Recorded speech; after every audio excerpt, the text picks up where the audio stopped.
When we think of homelessness, we think of, the old guy with a beard, is pushing, the shopping cart. Young people who are homeless in the city are generally well-dressed, and they won't refer to themselves as being homeless. One of the biggest barriers to serving the youth population is that they don't identify as homeless. I was living out of a sedan that I was driving. I actually wasn't aware that I was legally homeless. In their minds, if they slept under a roof or on someone's couch the night prior, then they were housed. You got people sleeping in vacant houses. They could be couch surfing. They stay with friends, they stay with relatives. Kids don't even realize that they need help. It's a lot of hidden youth out here that are actually homeless. We're really just kind of starting to wake up to the fact that it's a real issue for us. I was constantly worried from day to day on where I was going, what I was doing. I showered and cleaned at friends' places or at bathrooms in public restaurants like McDonald's. I had to stay out in a park. When I was out there, I was walking the streets. It was just scary.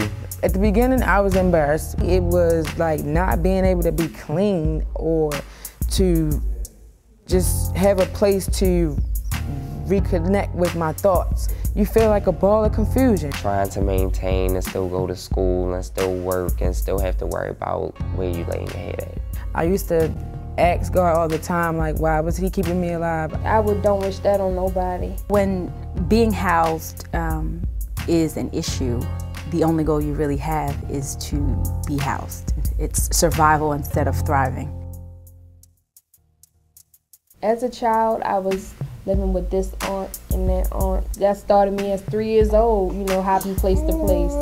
My grandmother passed away when I was 5, and after that, it was like everything started drifting away. My mom got out of control with her drinking, and it caused us to move from place to place to place. She got into fights with everybody when she drank. I lost my job working with MTA, and for my mother, that was kind of like this last straw. She said she was tired of me running in and out, and basically tired of seeing me stay up for 2 or 3 days at a time to make the money. I left the keys on the radio and left like she asked. I wasn't allowed back to get anything. She didn't answer her phone anymore. My father, I came out to him in the 11th grade year and told him that I was gay. He put me out. Put a gay kid in a shelter, men's shelter, they're generally going to beat him up. A lot of our runaways are running away from neglect and/or abuse. A girl gets pregnant and the family just can't afford to take on the young girl and a baby. Boys get to a certain age, no one really wants to take care of them anymore. And then we have just our folks who are coming out of the foster care system. We have housing that fits different needs for different people at different stages in their life and development. We have a social worker you can work with. We have residential assistants who work at the front desk here. It's not just a building to house us. We have residential and non-residential services.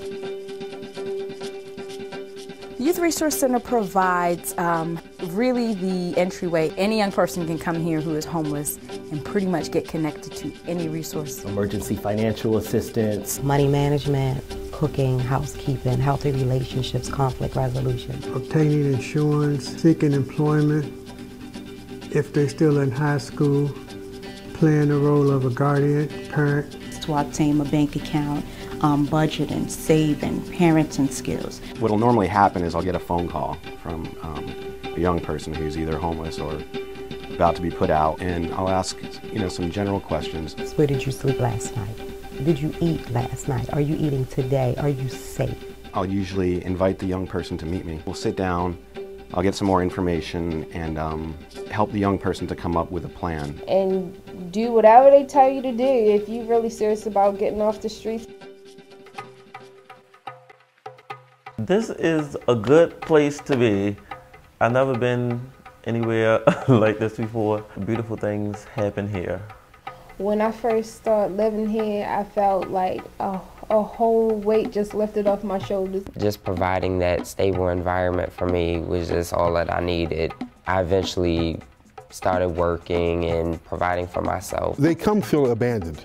We replaced that with a sense of family, love, and support. Found myself waking up happy, you know, and just living. Now I can actually live and really go to my dreams. Once I moved in here, I planted new seeds, and I was restoring everything that was either taken from me or damaged or I just didn't have anymore. To teach you independence on how to take care of yourself. Now that I came to the Courage House, I learned how to manage my money. I think the most moving part to me is when I actually could see the transition over the 24 months, and when they come in jumping up and down with their lease in their hand for the first time with only their name on it. Got to learn that I wasn't alone. I almost consider it like family. Stuff that I'm doing now I never thought that I can do. Like I really feel like a grown woman now. If you don't provide for them or teach them and teach them structure, then they become sort of like dispensable, and they are valuable. But if they don't have the correct education and structure and opportunity, then they go to the wayside, and we lose as a country. These kids, it's not really their fault. You know, they want things like education, they want community, they want creativity, they want an ability to express themselves. And so to ensure that the sustainability of our community and the vibrancy of our community, it's incumbent upon us to take care of those who have generally just been most vulnerable, and that would be our young people.